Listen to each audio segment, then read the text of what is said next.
Hello students, आज के video में हम लोग पढ़ेंगे दो वेक्टर के बीच के एंगल को कैसे निकाला जाए। How to find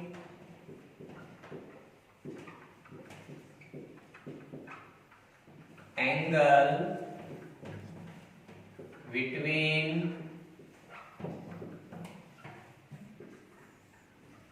to vectors. कोई दो वेक्टर्स दिया रहेगा, उसके बीच के एंगल को निकालना है। तो हम लोग डॉट प्रोडक्ट के डिफिनेशन से जानते हैं। By definition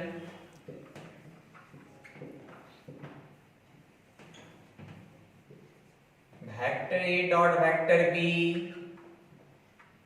equals to mod of A mod of B cos theta. हम लोग पढ़ चुके हैं, थीटा रिप्रेजेंट करता है दो वेक्टर के बीच के एंगल को। वेक्टर ए वेक्टर बी, इसके बीच के एंगल को हम थीटा कहेंगे। तो हम लोग कह सकते हैं vector A dot vector B equals to, ये वाला सारा को हम लोग नीचे लेके आ जाएंगे, mod of A mod of B cos theta. So theta equals to, theta को निकालने के लिए हम लोग क्या करेंगे, cos inverse vector A dot vector B by mod of A mod of B. ये निकल गया हमारा दो वेक्टर के बीच का एंगल निकालने का फॉर्मूला। बहुत इंपॉर्टेंट है। अब हम लोग क्या करते हैं, ये दो वेक्टर दिया रहेगा, कोई भी दो वेक्टर दिया रहेगा, उसके बीच के एंगल को निकाल लेते हैं। तो सपोज कर लें, एक एग्जांपल ले लेते हैं। कोई वेक्टर दिया रहेगा, vector equals to I plus 2j plus 3k। दूसरा वेक्टर दिया रहेगा, vector b equals to 2i plus j plus 3k।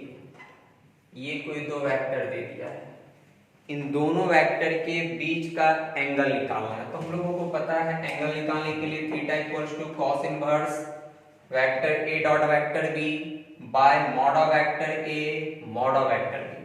तो हम लोग पहले क्या करते हैं, ए डॉट बी निकाल लेते हैं। ए डॉट बी निकालने का तरीका हम लोग पिछले वीडियो में पढ़े हैं, डॉट प्रोडक्ट, दो वेक्टर का डॉट प्रोडक्ट को कैसे निकाला जाए। तो आई को आई के साथ, जे को जे के साथ और के को के के साथ करेंगे। तो आई को आई के साथ कीजिएगा, आई डॉट आई का रिजल्ट 1, इसका स्केलर 1, इसका scalar 2, that means 2।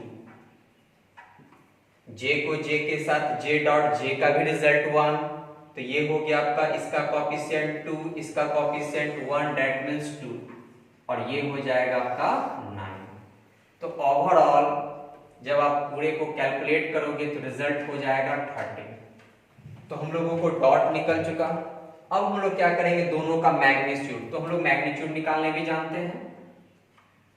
Vector A का मैग्नीट्यूड निकालने का तरीका, रूट अंडर आई के कॉफिशिएंट का स्क्वायर, आई का कॉफिशिएंट 1, जे के कॉफिशिएंट का स्क्वायर प्लस के कॉफिशिएंट का स्क्वायर, 3 का स्क्वायर। तो आप इसको कैलकुलेट करोगे, पता चल रहा होगा टोटल का रिजल्ट 14। तो सिमिलरली उसी तरह से आप वेक्टर बी का भी मैग्नीट्यूड निकालोगे, वेक्टर बी का भी मैग्नीट्यूड निकालोगे। तो वेक्टर बी का मैग्नीट्यूड फिर से हो जाएगा 2 का स्क्वायर प्लस जे के कॉफिशिएंट का स्क्वायर प्लस के कॉफिशिएंट का स्क्वायर। तो हम लोग क्या किए, दोनों का मैग्नीट्यूड निकाल लिए। ओवरऑल इसका भी रिजल्ट √14। तो अब फिर क्या करेंगे, हम लोग इस फॉर्मूला पे आ जाएंगे। अब हम लोग इस फॉर्मूला का अप्लाई करेंगे, यहां से यह वाला फॉर्मूला का अप्लाई करेंगे। तो हम लोगों को पता है फॉर्मूला क्या होता है हम लोगों का, नाउ थीटा इक्वल्स टू, या आप ऐसा भी बोल सकते हो, vector A dot vector B equals to mod of A mod of B cos theta. तो सारा वैल्यू को आप क्या करोगे, यहां पे पुट कर दोगे। वेक्टर ए वेक्टर बी, हम दोनों का डॉट प्रोडक्ट हम लोग निकाल चुके हैं, दोनों का डॉट हो चुका है, दोनों का डॉट का रिजल्ट हो रहा है हमारा 13। यहाँ पे 13 लगा देंगे। Mod of A √14 mod of B √14 cos theta. तो अब यहां से क्या करना है हम लोगों को, थीटा का रिजल्ट चाहिए, √14 कॉस थीटा। तो आप कह सकते हो theta equals to cos inverse 13/14। तो ये निकल चुका हमारा। कोई भी दो वेक्टर देगा, दो वेक्टर के बीच के एंगल को निकालने का यही तरीका रहेगा। अब हम लोग पढ़ेंगे, जब कोई दो वेक्टर एक दूसरे पर परपेंडिकुलर हो तो परपेंडिकुलर का क्या कॉन्सेप्ट है। मतलब जब दो वेक्टर एक दूसरे पर 90 डिग्री का एंगल बनाता हो, परपेंडिकुलर हो यानी कि 90 डिग्री का एंगल बनाता हो, तो 90 डिग्री वाले को सॉल्व करने का क्या तरीका है, ये क्वेश्चन पूछा जाता है। जब दो वेक्टर एक दूसरे पर परपेंडिकुलर होगा तो आप कह सकते हो कंडीशन 4 परपेंडिकुलरिटी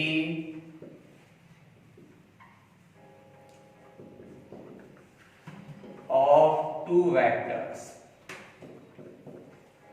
जब दो वेक्टर्स एक दूसरे पर परपेंडिकुलर हो तो परपेंडिकुलर को सॉल्व करने का क्या तरीका होता है। तो हम लोग क्या करते हैं, जब दो वेक्टर एक दूसरे पर परपेंडिकुलर होगा तो सबको पता है कि उसके बीच का एंगल हो जाएगा 90 डिग्री। तो हम लोग जानते हैं by definition vector A dot vector B equals to mod of A mod of B cos theta. तो हम लोग जान रहे हैं थीटा का वैल्यू हम लोगों को कितना इस्तेमाल करना है। थीटा का वैल्यू हम लोगों को पता है, ए और बी दो वेक्टर है, दोनों एक दूसरे पर परपेंडिकुलर है, दैट मींस थीटा का वैल्यू 90 डिग्री। तो आप कह सकते हो mod of vector A dot vector B equals to mod of A mod of B cos theta cos 90 का वैल्यू ओवरऑल cos 90 का वैल्यू 0, राइट वाला टर्म पूरा 0। तो आप कह सकते हो a डॉट b का वैल्यू 0। ये बहुत इंपॉर्टेंट है, इस कंडीशन का बहुत जगह इस्तेमाल किया जाएगा। तो स्टूडेंट्स, यदि कहीं भी आपको परपेंडिकुलर साबित करना पड़े, दो वेक्टर परपेंडिकुलर है या नहीं है, तो सबसे पहले आप डॉट करोगे, दोनों वेक्टर का डॉट प्रोडक्ट का रिजल्ट 0 हो। एक क्वेश्चन हम लोग कर लेते हैं, सपोज कर लेते हैं वेक्टर ए दिया हुआ है 2i plus 3j plus 3j को हम लोग केवल j ही रहने देते हैं 4k। ये हो जाएगा वेक्टर बी मान लेते हैं एक। वेक्टर बी का रिजल्ट हम लोग ले लेते हैं यहां से 2i प्लस j, ऐसा इसको बनाइए।